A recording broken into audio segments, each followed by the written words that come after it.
Anthropic का Claude मिथॉस, जिसे लोग मिथॉस एआई कह रहे हैं, इस समय दुनिया भर में चर्चा और डर का विषय बना हुआ है। वैसे तो एंथ्रोपिक को उसके सुरक्षित एआई क्लॉड के लिए जाना जाता है, लेकिन मिथॉस ने सुरक्षा विशेषज्ञों की रातों की नींदें उड़ा दी हैं।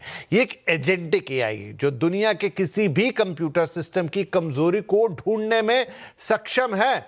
मिथॉस ऐसे बग्स भी खोज सकता है जो वर्षों नहीं दशकों से इंसान या उसे बनाने वाले नहीं पकड़ पाए। इतना ही नहीं, मिथॉस कंप्यूटर सिस्टम की इन खामियों को दूर भी कर सकता है और इन खामियों का दुरुपयोग कर हैकिंग भी कर सकता है, यानी एक दोधारी तलवार की तरह है। वो भी इतनी तेजी के साथ कि संभलने का कोई मौका, कोई वक्त नहीं मिले। एजेंट होने के नाते मिथॉस को ऐसा कुछ भी करने के लिए किसी से पूछने की भी जरूरत नहीं है। वो सारे फैसले एजेंटिक एआई के तौर पर खुद करता है, खुद लेता है। आप समझ गए होंगे कि दुनिया भर में खासकर बैंकिंग सेक्टर को लेकर इसकी इतनी दहशत अब क्यों हो गई है। मिथॉस में 0 डे खामियां खोजने की ताकत है। मतलब ऐसी कमियों को खोजने की ताकत जिनके बारे में उनके डेवलपर्स को भी पता नहीं है। इन्हें 0 डे कहा जाता है क्योंकि कंपनियों को इन्हें ठीक करने के लिए वक्त नहीं मिलेगा। मिथॉस दुनिया के सबसे जटिल ऑपरेटिंग सिस्टम जैसे विंडोज, आईओएस, एंड्रॉयड और वेब ब्राउजर्स में ऐसी सुरक्षा खामियां ढूंढ निकालने में सक्षम है। मिथॉस न सिर्फ कमियां ढूंढता है बल्कि उन्हें एक्सप्लॉइट करने का, यानी उनका फायदा उठाकर सिस्टम को हैक करने का तरीका भी खुद ही तैयार कर सकता है। यूके के एआई सिक्योरिटी इंस्टीट्यूट के मुताबिक ये मॉडल बिना इंसानी मदद के मल्टी स्टेप साइबर हमले कर सकता है, जो पहले सिर्फ टॉप लेवल के इंसानी हैकर्स ही कर पाते थे और शायद इस लेवल के तो वो भी नहीं कर पाते थे। और सबसे ज्यादा दहशत तब फैली जब रिपोर्ट्स ऐसी आई हैं कि एंथ्रोपिक के थर्ड पार्टी वेंडर के जरिए कुछ अनऑथोराइज्ड लोगों ने इस मॉडल का एक्सेस पा लिया है। ऐसा क्यों? क्योंकि खुद एंथ्रोपिक ने अभी इथॉस को कुछ चुनिंदा कंपनियों को ही दिया है, लेकिन कुछ अनऑथोराइज्ड लोगों ने इसका एक्सेस पा लिया है। इनफैक्ट खुद एंथ्रोपिक ने कहा है कि वो इस मामले को देख रहे हैं। सरकारें और बैंक इस बात से डरे हुए हैं कि अगर ये डिजिटल हथियार गलत हाथों में पड़ गया तो दुनिया भर के बैंकिंग सिस्टम और बिजली पानी जैसे क्रिटिकल इंफ्रास्ट्रक्चर को ठप किया जा सकता है। यानी आपके हमारे बैंक खाते, बैंक में रखा हुआ पैसा खतरे में पड़ सकते हैं।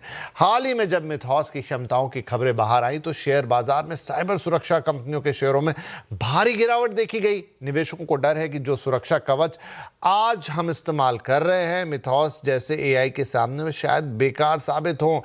हैरानी की बात यह है कि खुद एंथ्रोपिक ने इसे आम जनता के लिए रिलीज करने से फिलहाल तो मना कर दिया है। उन्होंने इसे साइबर सुरक्षा के लिए एक निर्णायक मोड़ बताया है। कंपनी का मानना है कि ये इतना ताकतवर है कि इसे संभालना मुश्किल हो सकता है। आसान शब्दों में कहें, ये वैसा ही है जैसे किसी ने एक ऐसी मास्टर की बना ली हो जो दुनिया के किसी भी ताले को खोल सकती हो। जब तक ये चाबी सुरक्षित है तब तक तो सब ठीक है, लेकिन इसके लीक होने का डर ही इसकी असली दहशत की वजह है।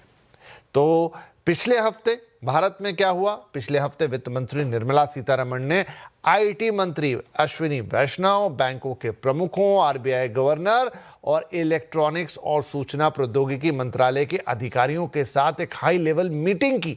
यह बैठक खास तौर पे क्लॉड मिथॉस से पैदा होने वाले खतरों और भारतीय बैंकिंग सेक्टर की सुरक्षा की समीक्षा के लिए बुलाई गई थी।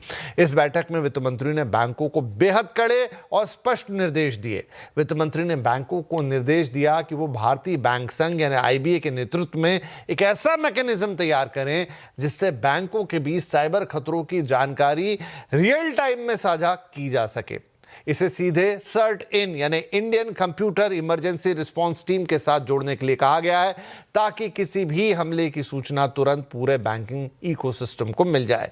उन्होंने बैंकों को निर्देश दिया है कि वे किसी हमले का इंतजार ना करें बल्कि प्रीएम्प्टिव यानी खतरे से पहले ही सुरक्षा उपाय कर ले।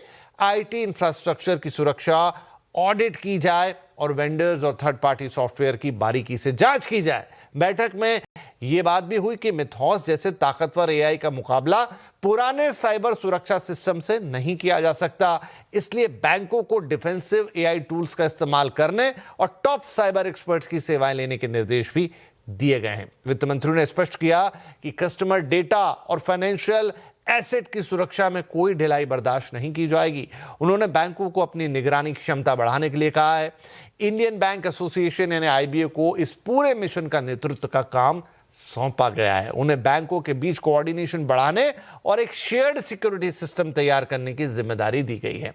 साफ है कि भारतीय बैंक अभी सुरक्षित हैं, लेकिन मिथॉस जिस तरह से एआई साइबर अटैक के खतरे को जन्म दे रहा है, उसके लिए बैंकों को तैयार रहना ही होगा। न सिर्फ भारतीय बैंकों को बल्कि पूरी दुनिया की बैंकिंग सिस्टम को अब इसके लिए तैयार रहना ही होगा, क्योंकि ये आपके हमारे पैसों की बात है।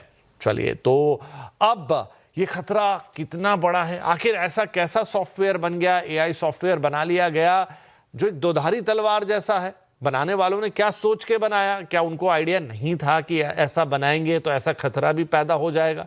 ये कोई मार्केटिंग गिमिक तो नहीं है?